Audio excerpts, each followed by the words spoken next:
Assalamualaikum warahmatullahi wabarakatuh. Salam anak hukum. Kembali lagi bersama kami di podcast Kampus Hijau Fakultas Hukum Universitas Muhammadiyah Palembang. Oke, jadi pemirsa di rumah, hari ini kita kedatangan tamu yang sangat spesial bersama Ayunda Dr. Ratu Tenila Rifa MM. Kepada Ayunda, boleh nih kita sapa dulu penonton di rumah. Halo, assalamualaikum. Waalaikumsalam. Oke, sebelumnya terima kasih Kak Ratu, kita udah dibolehin untuk syuting bersama Kakak di sini juga, diundang juga ke sini. Kita yang ke sini syutingnya, terima kasih udah dibolehin syuting Kak gitu. Oke, jadi untuk tema kita pada pagi hari ini Kak, judulnya sangat cocok sekali dengan Kak Ratu karena perempuan muda di Senayan, peran di PDRI Sumatera Selatan bersama Ayunda Dr. Ratu Rifa. Oke, Kak, kita pembukaan pertama dulu. Sebagai perempuan muda di Senayan, apa sih Kak yang melatar belakangi Kakak ya, atau yang memotivasi Kakak untuk terjun ke dunia politik khususnya di DPD RI Sumatera Selatan? Dimulai dari memang zaman sekolah ya. Iya. Jadi kan dulu saya sekolah di Fakultas Kedokteran di Palembang ini. Jadi pada saat saya menjadi koas pada saat saya masih pendidikan, dulu saya pernah merasakan menjadi pemberi layanan kesehatan, tapi juga pernah jadi pasien juga. Umum kalau koas kan saking hektiknya dulu itu. Di tengah-tengah itu saya merasakan nih ada seperti kesenjangan gitu Karindi antara baik pemberi layanan kesehatan maupun juga si penerima, yaitu masyarakat secara umum seperti itu. Jadi baik dari sisi para Yankes itu masih banyak sekali kebijakan yang tidak berpihak kepada mereka, seperti misalnya kesejahteraan. Masih banyak nakes yang hidup di bawah kesejahteraannya masih rendah, maksudnya dengan take home pay-nya masih rendah, tapi dengan tanggung jawabnya sangat tinggi karena berkaitan dengan nyawa. Kemudian misalnya mereka di tengah melakukan pekerjaan mereka, itu banyak sekali sebenarnya kebijakan yang membuat mereka seperti diadu dengan masyarakat seperti itu. Masyarakat tidak mengetahui kebijakan yang ada, sedangkan mereka yang baik mereka harus memberikan layanan kesehatan, tapi mereka juga harus menjelaskan kepada masyarakat, pada pasiennya itu bahwasannya memang kebijakannya seperti ini, dan itu bisa menimbulkan banyak konflik di tengah-tengah itu. Jadi tapi baik dari masyarakat juga sebagai yang menerima layanan kesehatan ini juga memang masih banyak kekurangan, baik jumlah tenaga kesehatan terutama di pelosok di daerah itu masih minim gitu, sehingga mereka harus ke kota atau jauh dulu kan transportnya agar bisa mendapatkan layanan kesehatan yang cukup untuk mereka dan memadai seperti itu, baik tenaganya maupun fasilitasnya. Jadi itu juga struggle yang tinggi bagi mereka.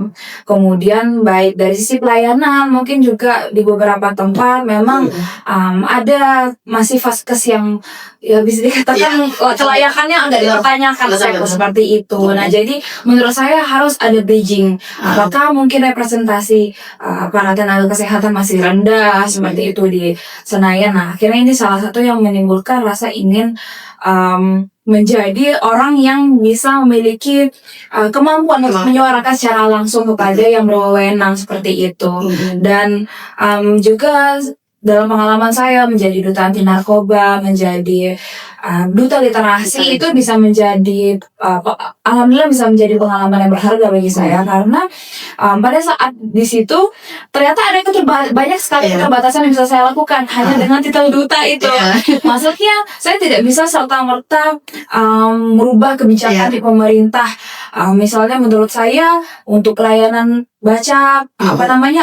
layanan di perpustakaan di daerah-daerah itu masih minim seperti itu. Sedangkan komunitas literasi kan juga harus ada representasinya juga untuk menyuarakan secara langsung kepada pemerintah.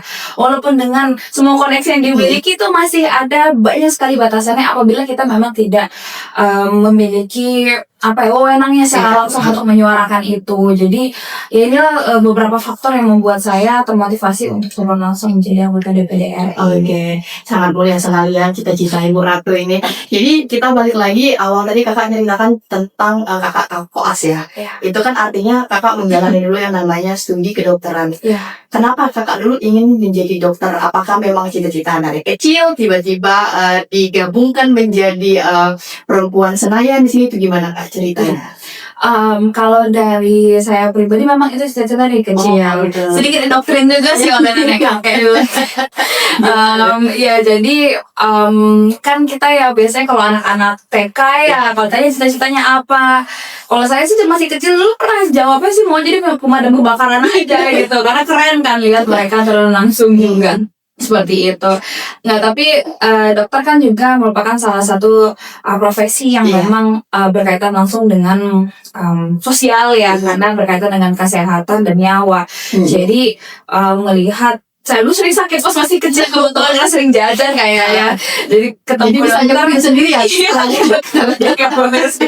Jadi ketemu dokter yang bisa diantar ibu saya ke dokter, itu kan minum obatnya dokternya semua nih gitu kan. Jadi pengen juga seperti itu. Dan ya alhamdulillah sempat ada pas tumbuh tuh adalah masih goyang-goyangnya dikit, tapi akhirnya pada saat sudah SMA memantapkan diri pengen jadi dokter begitu.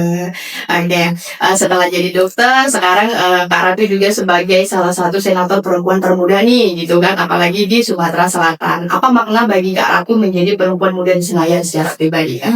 Tentu maknanya berarti kita bisa menjadi perwakilan ya bagi para wanita dan para kaum muda, terkhusus para Gen Z. Jadi tentu ini maknanya adalah berarti saya diberikan kepercayaan yang sangat tinggi oleh masyarakat Sumatera Selatan untuk mewakili seluruh lapisan masyarakat. Jadi walaupun saya dalam kategori Gen Z maupun perempuan, saya nggak boleh cuman mewakili perempuan dan Gen Z saja, tapi seluruh lapisan masyarakat. Jadi tentu ini memaknai bahwasannya sekarang perempuan pun bisa dipercaya oleh masyarakat untuk menyalurkan aspirasi mereka seperti itu. Oke, mantap nih. Sepanjang Bu Ratu menjalankan tugas ya, apa tantangan terbesar dalam menjalankan tugas sebagai wakil rakyat ini, Bu Ratu? Oke, tentu tantangannya ini kan tadi kan saya memiliki cita-cita untuk menjadi bridgingnya ya Mbak ya. Nah tentu tantangan yang ada itu adalah kebijakan yang sudah ada. Jadi kan itu mungkin kebijakannya dibuat oleh orang yang memiliki mindset gitu saja mungkin ya. Nah jadi untuk merubah mindset ini perlu banyak sekali perjuangan pastinya, karena tentu tidak bisa hanya saya sendiri, karena kalau dalam MPR itu kan kita juga kolegial ya. Jadi maksudnya kalau misalnya cuma satu ya bisa kalah dengan suara yang lain kalau misalnya tidak sama persepsinya. Nah itu salah satu tantangannya untuk menyamakan persepsi, dan persepsi ini bukan hanya di dalam lingkup MPR saja, tapi kan juga di kalangan masyarakat itu masih banyak konflik-konflik di luar sana yang harus diselesaikan, yang mungkin harus banyak komunikasi yang lebih intens juga antara si penyelenggara kebijakan dan juga yang merasakan kebijakannya tersebut. Jadi PR-nya itu adalah untuk salah satunya adalah menyamakan persepsi. Kemudian kan pastinya tadi sebagai kaula muda ya juga karena masih pengalamannya saya memang mungkin tidak sebanyak pengalaman saya mungkin tidak sebanyak para senior juga gitu. Jadi saya juga tetap harus menggali lebih banyak lagi pengalaman, karena saya yakin para senior juga bisa, dengan pengalaman mereka itu juga bisa menjadi guru. Dan bagaimana cara kita agar bisa menyimbangkan semua ini seperti itu. Dan itulah menjadi salah satu challenge saya yang tentu membuat saya lebih semangat lagi juga untuk berjuang. Oke, wow. Pemirsa di rumah, jadi kita lanjutkan bahwasanya ini Rindy agak sedikit kepo apa yang menjadi fokus Ibu Ratu terhadap program atau perjuangan Ibu Ratu sekarang terhadap DPD ini, Bu. Jadi kali ini saya kan berada di Komite 3 DPR RI. Banyak sekali yang bidang yang berada di bawah naungan Komite 3, salah satunya kesehatan, kemudian pendidikan, perlindungan perempuan anak, pemuda olahraga, agama, dan masih banyak lagi. Nah, jadi fokus saya utamanya pastinya yang terkait dengan komite saya. Alhamdulillah juga selaras dengan profesi saya Ya, sebagai betul, dokter. betul. Jadi kesehatan itu menjadi salah satu yang utama yang tadi sudah saya ceritakan.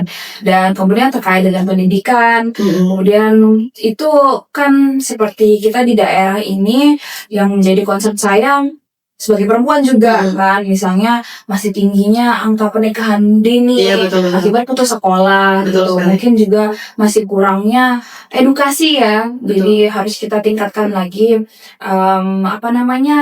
sosialisasi di daerah maupun di kota. Jadi beberapa dari itu adalah fokus saya juga terkait dengan saya juga komunitas saya juga melayani perpustakaan. Oh gitu. Jadi Pas juga itu sama juga sebagai literasi gitu. Jadi inginnya ya pasti meningkatkan indeks literasi masyarakat Sumatera Selatan, kesetaraan komunikasi dan literasi dan inklusivitas bagi semua ya. Jadi seperti yang sedang saya gagas sekarang itu kelas literasi isyarat gratis. Nah, itu harapan saya adalah untuk meningkatkan jumlah juru bahasa isyarat atau JBI agar harapannya baik di kehidupan sehari-hari, terutama di layanan publik, kesehatan, di kantor pajak, di Samsat untuk di kantor pajak kan di Samsat untuk membayar pajak. Mungkin teman-teman tuli itu pelayanannya bisa menggunakan bahasa isyarat, atau mereka membuat KTP, membuat SIM itu dan lain sebagainya, itu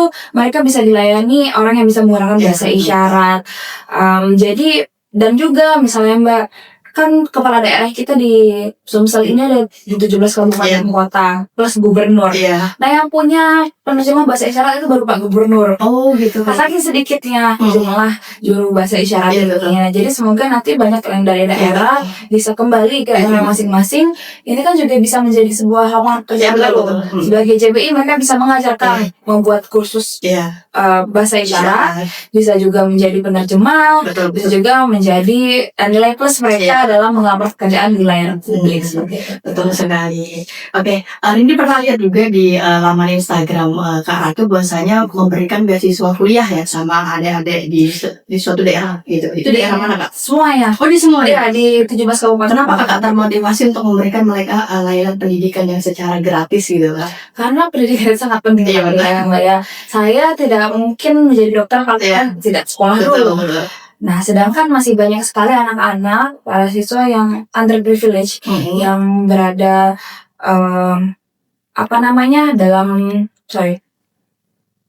yang dimana masih banyak sekali tantangan di keluarganya, baik secara ekonomi dan juga kesejahteraan mereka. Jadi yang saya lakukan ini hanyalah memang tugas saya gitu, menyalurkan bantuan dari pemerintah agar memang sampai ke orang-orang yang membutuhkannya gitu. Karena kan sekarang marak sekali kalau misalnya bantuan-bantuan yang sebenarnya pemerintah nyata sangat bagus untuk memberikan bantuan kepada yang membutuhkan. Nah, tapi kadang entah apakah pada saat di lapangan ada terjadi miskomunikasi atau maladministrasi yang menyebabkan akhirnya menerima bantuan itu sebenarnya orang yang sudah berkecukupan. Jadi saya berupaya menjalankan tugas saya untuk menyalurkan memang kepada yang membutuhkan. Karena memang ada beberapa mungkin oknum atau gimana ya, karena itu yang memang dia maksudnya berkecukupan tapi menerima beasiswa tersebut karena mungkin miskomunikasi antara kampus tadi yang bisa meloloskan administrasi dia gitu. Padahal banyak di luar sana yang kepengen kuliah tapi memang terkendala sama biaya gitu. Jadi pastinya alasannya karena memang masih ada angka putus sekolah di Sumatera Selatan ini karena akibat ekonomi kan. Jadi memang itu harus bantuan ini memang harus diberikan kepada yang membutuhkan. Dan untuk kuliah, nah itu kan sekarang juga Pak Gubernur lagi mendorong gitu kan, harus sarjana ya, satu desa satu sarjana. Kalau bisa jangan cuma satu orang aja sarjana di tiap desa, seluruhnya kalau bisa. Betul. Mengingat tadi salah satu bagian dari komitenya Kak Ratu ada tentang perempuan dan anak. Ini kan Indonesia terkhususnya Sumsel itu banyak sekali kasus-kasus yang menimpa korban itu sebagai anak Kak Ratu. Apalagi yang terakhir kita terdengar yang diperkosa dan lain sebagainya. Itu gimana pandangan Kak Ratu terhadap korban-korban anak yang di bawah umur menjadi korban seksual gitu Kak Ratu sebagai salah satu bagian dari komite Kak Ratu? Pasti sangat prihatin ya Mbak ya gitu.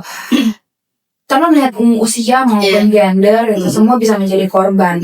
Nah, yang menjadi note-nya ini adalah kenapa pelaku berani sekali untuk melakukan itu. Berarti kan bisa jadi efek jerah yang diberikan selama ini masih kurang seperti itu.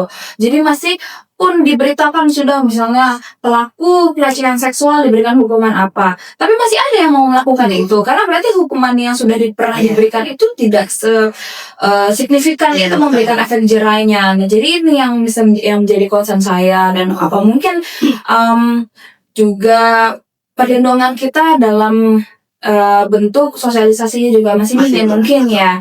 Jadi apakah bisa jadi anak-anak tersebut kenapa ya bisa terkena itu? Apakah kurang proteksi dari keluarganya, misalnya baik dari sisi pergaulan maupun juga aktivitas mereka. Kan kadang banyak yang kejadian ini terjadi karena mereka akses ke sosmednya terlalu luas ya. Jadi mereka bisa menghubungi orang yang tidak dikenal, tidak pernah ketemu secara fisik, tapi mau saja percaya untuk ketemu langsung di tempat yang sepi nih. Banyak kejadian seperti itu kan. Nah, ini juga harus menjadi perhatian kita gitu, bahwasanya harus ada pembatasan tertentu dan juga peningkatan literasi digital agar terhindar dari hal-hal yang tidak diinginkan ini. Jadi itu sangat prihatin ya Bu Ratu ya, karena kemarin yang kasus terakhir yang di Oki ada kan yang anak masih di bawah umur yang diperkosa kemudian dibunuh, yang sempat viral. Mana pelakunya itu kadang kita lihat ya dikategorikan gangguan jiwa, tapi enggak kok bisa kepikiran sampai gitu ya Bu Ratu ya. Ada juga yang di Palembang yang kemarin kan yang di bawah umur juga SMP. Iya betul. Ini korbannya juga SMP gitu kan. Itu sangat memprihatinkan ya. Itu maksudnya anak yang seharusnya masih polos masih belum bisa membedakan benar atau salah, itu sudah bisa menjadi pelaku kejahatan yang luar biasa jahatnya itu. Berarti kan ada yang memotivasi mereka gitu. Ini yang menjadi concern kita. Ada satu lagi untuk anak-anak yang memang suka minta-minta di lampu merah, Ibu Ratu. Kadang itu memang ada yang bilang sengaja disuruh sama orang tuanya untuk mencari dengan cara seperti itu, Bu Ratu. Itu gimana pandangan Bu Ratu terhadap anak-anak yang seharusnya fokus sekolah, fokus belajar, tapi malah disuruh kerja, tapi dengan cara minta-minta ke lampu merah dan lain sebagainya itu, Bu Ratu? Ya, tentu ini juga merupakan suatu fenomena yang sebenarnya seharusnya tidak terjadi ya. Jadi baik dari pemerintah daerah pun sudah berupaya dengan memasang signboard untuk tidak memberikan kepada mereka sebenarnya, karena kalau misalnya masih memberikan, kebiasaan kita ingin membantu itu malah membuat mereka makin banyak lagi gitu, karena mereka tetap dapat keuntungan kalau misalnya kita tidak berhenti. Nah, ini yang harus kita sosialisasikan kan. Jadi bagaimana cara kita beramal itu kan banyak gitu. Nah, tapi bisa jadi kita sebenarnya niatnya baik ingin beramal pada mereka, memberikan di pinggir jalan, ternyata itu membawa malapetaka bagi mereka karena ternyata membuat para bandarnya mereka itu kan jadi kompak.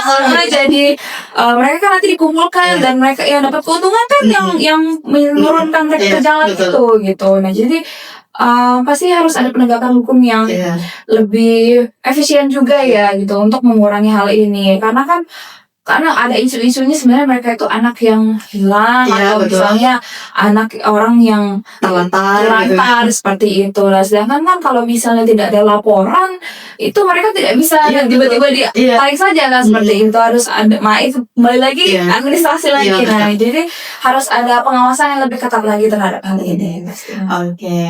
Ini Ringgi cari juga di Google ya seputar Ibu Ratu, bahwasanya Ibu Ratu pernah mengikuti kompetensi internasional IGEM 2019 di Boston ya?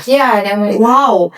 Dan meraih medali perunggu bersama tim dari Unsri ya. Wow, berarti sepanjang kuliah ini memang aktif di kegiatan lah, nggak capek-capek ya.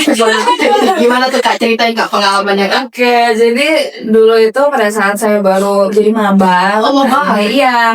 Saya itu tipe mahasiswa yang kemakan omongan senior yang katanya harus jadi mahasiswa yang kura-kura kuliah gitu. Nah, jadi kan saya lumayan aktif di organisasi dan alhamdulillah bertemu dengan senior-senior yang bersemangat juga. Jadi bukan hanya dari segi organisasi tapi dari segi akademik dan prestasi juga.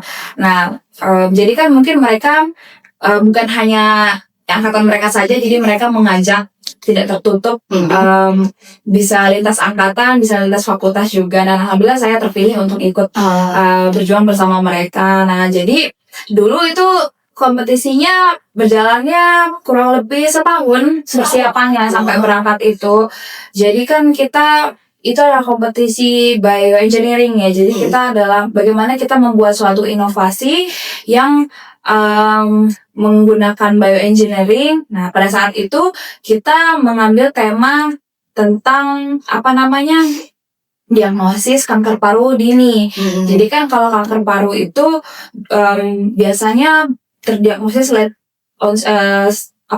stage-nya sudah parah. Jadi sudah orang memang sudah rusak sekali paru-parunya baru ketahuan. Nah, harapannya pada saat itu kami bisa membuat sebuah alat deteksi yang lebih gampang gitu, yang bisa terdeteksi bahkan dari masih stage awal seperti itu.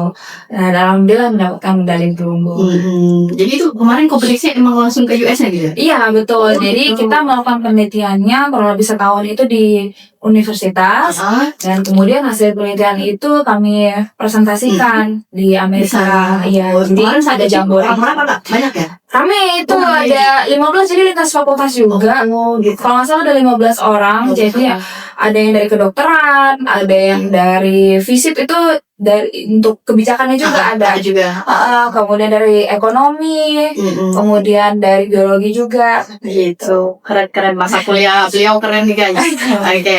Di sini juga Kak Ratu terlibat di berbagai kegiatan sosial seperti pemeriksaan kesehatan gratis, kemudian donor darah, sunatan massal bersama komunitas dan pemerintah daerah. Itu gimana Kak ceritanya? Nah, jadi pada saat saya menjadi mahasiswa itu kan banyak ikut pengmas ya, masyarakat. Nah, kalau kita mahasiswa kedokteran itu kan ya nggak jauh-jauh dari perusahaan kesehatan ya. Jadi pada saat saya pertama kali turun itu ke Kampung Kapitan ya kalau nggak salah.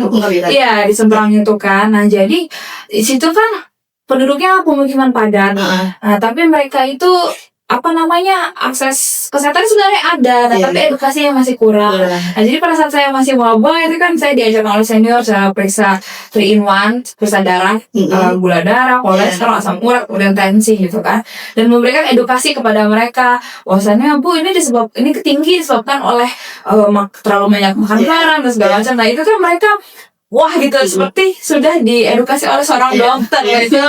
Jadi saya merasakan berarti memang ada pengaruh loh, walaupun belum dinobatkan sebagai dokter kan, belum lulus kan, tapi ada kepercayaan berdampak ya gitu. Walaupun mungkin yang karena kami sebagai mahasiswa kan terbatas, mungkin ke 100 atau kurang saja masyarakat yang bisa kami layani gitu, tapi berarti membawa dampak juga untuk mereka. Nah, jadi itu yang membuat saya ingin aktif, lebih sering lagi aktif. Akhirnya hampir sebuah organisasi saya pada saat menjadi mahasiswa itu saya berada di bidang pengmas ya, biar bisa turun langsung terus ke masyarakat. Nah, mungkin ini jadi bibit-bibit saya juga Mbak Rendi. Akhirnya pada saat saya sudah lulus S1 itu saya melanjutkan Policy Center and Foundation miliknya almarhumah Mbak Perca. Jadi kan itu bergerak di bidang sosial. Nah, alhamdulillah karena sudah memiliki keterampilannya, saya juga didampingi oleh para dokter pendamping itu bisa melakukan sunatan gratis gitu, karena itu kan harganya mahal kita kan itu kan. Jadi mau dimanapun saja itu pasti banyak masyarakat yang mau menyunatkan anaknya untuk dihitarkan secara gratis kan. Jadi ini menjadi bibit-bibit yang akhirnya saya nih ternyata suka turun ke masyarakat secara langsung. Menjadi bibit akhirnya saya juga menyalurkan diri menjadi anggota DPD RI seperti itu. Artinya pas ya Kak ya, yang dokter tadi dengan suka turun ke masyarakat memberikan layanan kesehatan itu sangat pas sekali gitu ya Kak. Oke. Di 2025 tadi Kakak turut menyuarakan aspirasi jamaah haji ya asal Sumatera Selatan saat melaksanakan ibadah haji. Itu gimana Kak pengalaman sepanjang Kakak suara para jamaah haji itu Kak? Ya, alhamdulillah, masya Allah sekali pada saat itu terpilih untuk menjadi perwakilan DPD RI untuk pengawasan haji di pusat. Pada saat itu jadi kami langsung turun berangkat haji juga, ikut bersama dengan para jamaah. Nah pada saat di situ jadi apa yang kami lakukan adalah pastinya memonitoring itu pelaksanaan haji untuk para orang-orang yang berada di dapil kita kan. Jadi kemarin saya juga kunjungan ke maktab Provinsi Sumatera Selatan, itu menanyakan kendala-kendala apa saja yang dialami oleh masyarakat, baik dari mereka berangkat dari daerahnya sampai ke tanah suci sampai pulang lagi gitu. Nah dan banyak ternyata memang masih kendala yang mereka alami, misalnya masih layanan kesehatannya yang memang harus mungkin semakin ditingkatkan itu karena kan jumlah petugas yang minim. Kemudian juga baik juga dari makanan mereka bahkan dan kebutuhan sehari-hari mereka itu kan kita harus memastikan bahwasannya itu semua tercukupi dari awal mereka datang hingga mereka pulang. Kemudian juga seperti banyaknya kebijakan yang harus diubah seperti misalnya dalam seleksi dalam seleksi petugas haji. Nah itu kan beberapa daerah itu masih mengalami ini kesenjangan. Jadi mungkin ada petugas-petugas yang tidak menjalankan tugasnya semestinya. Nah ini kan menjadi concern, jadi perhatian kita juga sehingga bagaimana agar seleksi di tahun-tahun berikutnya agar bisa lebih ketat lagi. Jadi memang harus yang turun menjadi petugas itu adalah orang yang memang akan mengerjakan tugasnya semestinya seperti itu. Jadi jangan sampai ada yang lolos lagi yang tidak sesuai dengan kriteria-kriteria tersebut. Oke. Baik nih Kak Ratu, kita udah di penghujung episode, udah lama juga kita berbincang-bincang. Tapi satu yang Rini mau tanya lagi, bahwasanya hobi Kak Ratu itu salah satunya berkuda dan menggambar atau melukis. Kalau melukis itu emang cocok ya dengan kriteria beliau ya, kalem gitu kan. Tapi kalau berkuda itu cowok banget gitu loh. Gimana tuh? Kamu bisa suka berkuda? Kalau berkuda itu pada dasarnya saya suka hewan.